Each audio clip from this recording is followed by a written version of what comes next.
another one. At this point, it's 20-10, and then right before the half, you know, they get kind of momentum back. Jim, this is one of the biggest plays of the game here. A great punt. They missed 2 blocks in the back here. This play should have been called back. And then to make it worse, we get called here for a bad call on a personal foul.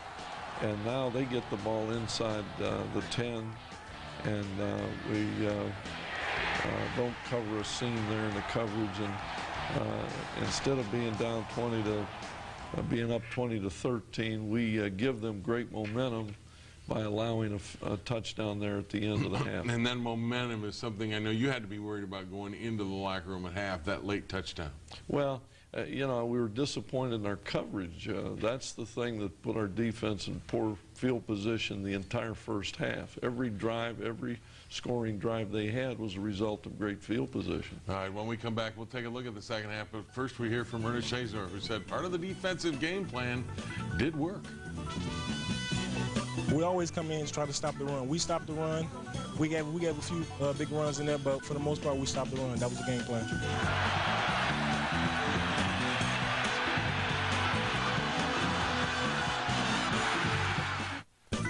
First half, I believe we played amazing. Everything we've ever wanted to do in terms of this summer, everything that we prepped for, we executed. They couldn't stop us in the first half, the passing game, the running game, play action, it was all there. Second half, the third quarter, we ain't come out as strong as we did in the first half. And so we waited late. We played good late, but it's too late. Well, there's no question offensively in the first half, Michigan was outstanding. The second half, a little bit of a different story. And you got the kickoff in the second half, and it was a great opportunity to regain momentum. And offensively, did they adjust at all, do anything? Well, I think Iowa played very, very well in the third quarter particularly. We dropped a couple of passes here, and then on our second drive, John makes a bad throw, throws the ball behind the receiver, and they get great field position again. But our defense came up with a tremendous effort here and held them to a field goal. Here on the running game, they break one out of there and knocking on the door, but our defense stiffened, Jim. You bet. Scott McClintock here with a sack. Yeah, on a big third down play, just gets him the ankle and trips him up, and Kading again. But bad field position again for our defense. And that kick ties it up at 20-20. And then on your next possession, this is, again, you go back to the kicking game. This is what kills you. Well, we've got a protection breakdown here, and the truth is that in terms of being prepared for that rush, we just didn't have enough time in that week to get it done, and so it cost us. It did cost you indeed, and even at that, our defense again makes a great stop, holds them to 3, and we got plenty of time. We just got to get our offense going. The end of the third quarter, it's still 23-20. We move into the fourth quarter now, and they put together a drive late, and they make 2 big plays on third down. Big third down play. Chandler scrambled outside the pocket there and found an open seam. He just had too much time. And here's a 3rd and 9 that they get the first down on. And now they're getting in Kading range, and then they get a big pass into the end zone. Well, they made a big play here, and Jeremy Lesueur missed most of the game, and the receiver gets behind us. I don't know, the ball came out, but it was ruled a touchdown, and now we're 10 down, Jim, with 5 minutes to go, but we still got a chance. Right, and this drive with little time left was really a thing of beauty, resilient as you came back. Well, again, good protection. John steps up and finds Jason Avant down there, and we're in good field position. Here, John makes really an outstanding play, avoiding the rush, made a great throw, great concentration, and now we've still got time to get the job done. Right. And you had 2 timeouts left. You used them. You got the ball back with plenty of time. And this defense really stiffened on his third and Pierre short. Woods makes a great play here, getting off the ground. He gets blocked as he goes in there. The quarterback scrambles around, and our defense came up And we got plenty of time here. And from your own 27, you start working and you move the ball. Well, Carl Tabb catches a 15-yarder. We're out to the 42-yard line. And all we need is a field goal. And, Jim, we have the win with us. And then this is the 4th down play, and it just good protection, but nobody open. Well, you know, that's when they know you got to throw late in the game. They dropped a lot of guys out of there, and we couldn't find an open guy. Obviously, a very, very disappointing loss, but you talked about it, the kicking game. From your perspective, I mean, that's got to be an area of real focus as you move forward, Well, don't you? Jim, we've had a lot of injuries in our punt team, and so certainly the coverage both in our kickoff was disappointing, and the big play that really turned the tide was that return, but just before the end of the half, we got a 20-10 lead, and the momentum shifted there, and we couldn't get it back. Do you stay with that spread punt look, or do you go back, or are you kind of working this process as you go along? Well, what we've got to do, Jim, is find out what our injury situation is. We've lost a number of guys in the punt team, so we've got to look at what we can do, and whatever we got to do better. Right, and coverage on kickoffs and punts, I guess, are the two things that you really got to look at from a personnel standpoint as far as making sure that you don't get that field position turnaround you had against Yes, Iowa. we do. That's where you got to work? As well, I think we have to look at what we're doing as well as who's doing it. You know, we got to evaluate everything we're doing and get better at it. From an offensive and defensive standpoint, the offense not being consistent in that third quarter, is that a concern? Well, in the third quarter, Jim, on our first 2 drives, we ran the ball 3 straight times for a first down, and then we took a sack and ended up in long yardage, ended up punting the football. The second time we threw an interception. So we made some mistakes in there. You can't have sacks and turnovers. That really negated our efforts in the third quarter. We didn't run the football as effectively, and we got away from the run a little bit. All right, when we come back, we will meet to the center from Brighton. But first we hear from Carl Diggs, who say big plays late always hurts the defense. I mean, we played tough. We just gave up the big one at the end. That kind of hurt our team in the critical game. On crunch time, you can't do that. So, you know, we just got to learn from it and come back next week ready to go.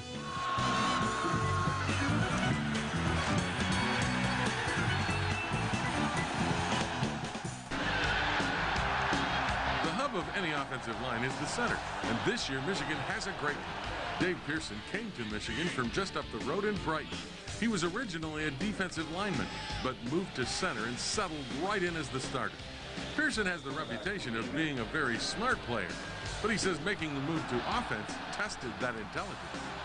It was a big learning curve for me. I think I know more about defensive schemes now playing offensive line than I did back when I played defense, because when I played defensive line, I knew what my assignment was on each play, what gap I was supposed to take, but that was about it. Now I understand, you know, I need to, you know, focus on exactly what defense is doing, where all the linebackers are, and, you know, all the stunts and everything like that. So it was a big learning curve, just, you know, focusing on things like that. Pearson leads a group that has something to prove this year.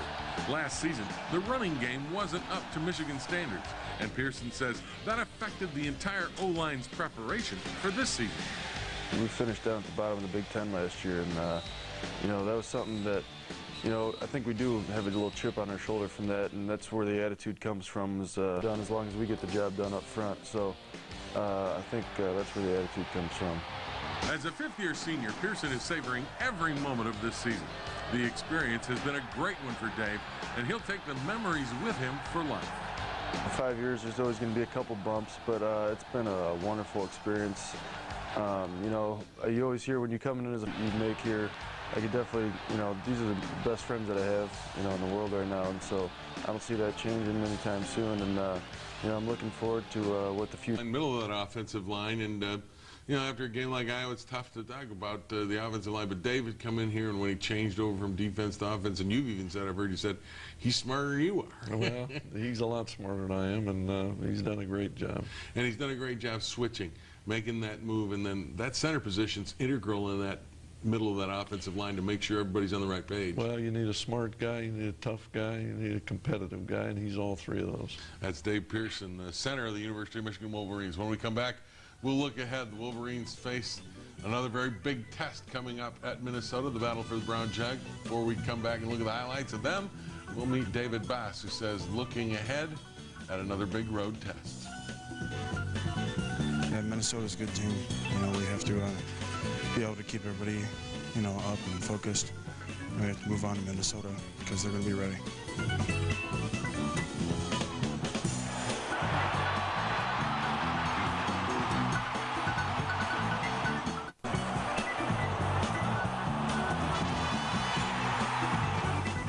Well, there's no rest for the weary, and that's the case with Michigan Wolverines. They have to go on the road again, and this time a Friday night, and take on the Minnesota Golden Gophers in Minneapolis. Doesn't get any easier, does it? No, this is an undefeated Minnesota team, Jim. Tremendous momentum, an outstanding offense, leads the nation, or is one of the leading rushing teams in the nation. Great backs, an experienced team, an experienced quarterback. Yeah, and that's one of the things. And plus, they've got, again, you talk about different skilled players playing on the road in Minneapolis. They got some skill, and Glenn Mason has done a great job up there putting together an offense. It's got some balance. Yes, he has, and Kalik, the quarterback, is a great athlete, guy that makes a lot of plays by improvising and creating, and has a strong arm and some very, very good receivers. And running back, Marion Barber. It seems like they've had a Marion Barber up there. This is Marion Barber the third. Seems like they've had one there for 20 years. Well, they had, they're out of Detroit, Marion Barber Sr., I think Chadsey High School is a great back at Minnesota, and his son is picking up right where he left off. And here you are with a 6'5" wide receiver in Hosack. Well, he's a big target, played a lot a year ago, experienced guy. And defensively, they're very, very much improved, Jim. They struggled a year ago, but all of these guys are back, and Glenn is excited about the way they're playing defense. West, you like at linebacker, and the other guy is free safety Eli Ward, a 6'2", 215 player. Well, he's had a couple of interceptions, and they're making one against, or a big hit against the Fighting Illini. And Minnesota's going to be a test, and we all know about the road situation, and we all know about, you know, they're good and undefeated. You got X and O against Minnesota, but more than anything, maybe this is a week where you're going to have to rekindle this Michigan team. Well, I think this is a great challenge for this team, Jim, because the disappointment is, you know, I don't think there's any doubt that it's a team that's extremely disappointed. But in this game and in this league, you can't feel sorry for yourself because you got to get ready to play the next week, and that'll be the challenge that awaits us. And will your focus this week be the kicking game, and because of the field position that cost you against Iowa? Well, I think it will be. Wouldn't you think that would be a good suggestion? I would think that would be a suggestion where you have to get something done better. Yeah. Offensively and defensively, again, against a Minnesota team that is brimming with confidence, you've got to get your confidence back up with this team. Well, I think the one thing that you have to do against Minnesota is you've got to possess the football. You cannot allow Minnesota to have the football because they'll wear you down. They got a big, strong, powerful offensive line. They're going to pound the ball. Kalik is going to create some plays. And your defense gets tired. So we've got a lot of work to do in the kicking game. We've got to be able to run the football more effectively.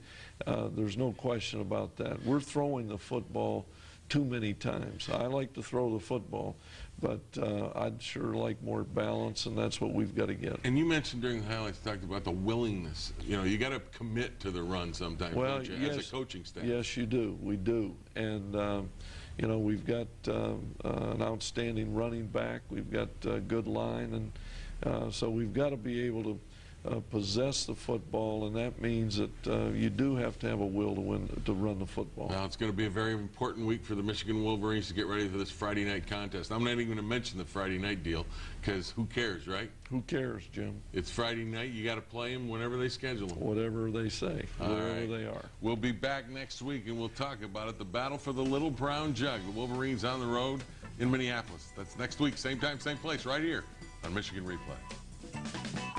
Michigan Replay has been brought to you in part by the joy of Pepsi. And win a huge road game at Minnesota. We'll have the highlights. And we'll look ahead and scout the homecoming battle against Illinois. All that and more coming up next.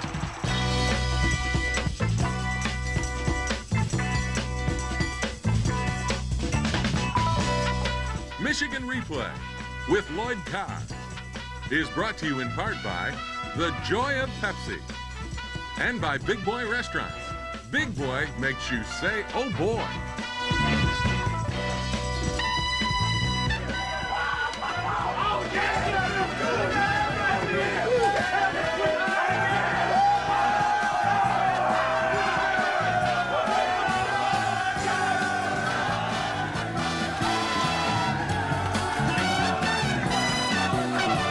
Gentlemen, I've never been through anything like that. You gave all the coaches a gift that is priceless. Because, we always talk about fighting through adversity. It's a hell of a lot easier to talk about than it is to go through it. And it's a hell of a lot easier to talk about not through it. We just got to keep fighting. That's easy to say, but it's damn hard to do. I love every one of you. What a great scene. It's a Michigan Replay exclusive in the locker room after a stirring 38-35 victory in Minneapolis over the Minnesota Golden Gophers. The jug remains in Ann Arbor. A little brown jug. You got a little emotional there. Yeah, well, we went up there twice in a row, Jim. That's a hard place to play, and this is the best Minnesota football team that I've played against in a long time. And this win was so huge. I don't know whether we can say how huge it was, but with all the adversity, with all the adversity that this team has undergone over the past week, to go up there under those circumstances, get off to a tough start, and have everything against you and still come back, it's just remarkable. Well, we didn't play very well in the first half, and then we put ourselves in a position where we looked like we were out of it, but there are so many plays in this game, Jim, that without them, we don't win. And so you talk about a total team victory. This was Michigan football the way we would like to represent it. In your first game you were the head coach, you got back from 17 down late. Have you ever been involved in one like this? The biggest comeback in Michigan football history? No. You don't ever want to be in another one, do you? Well, if we get behind that far, I wouldn't mind it, but I wouldn't want to do it on a weekly basis. And the thing that you got to talk about is the character of this team. Never did they decide it was over. They just stayed with it. Jim, we went into this game really flat, and Minnesota is really a good football team, which I think we'll see before this season's over. But we were flat, I guess. You can little call hungover it, from the week before. Well, I think I don't like to use the word hungover because it has nothing to do with alcohol. Yeah. It's just that our disappointment, I think, of the kids and of everybody in our program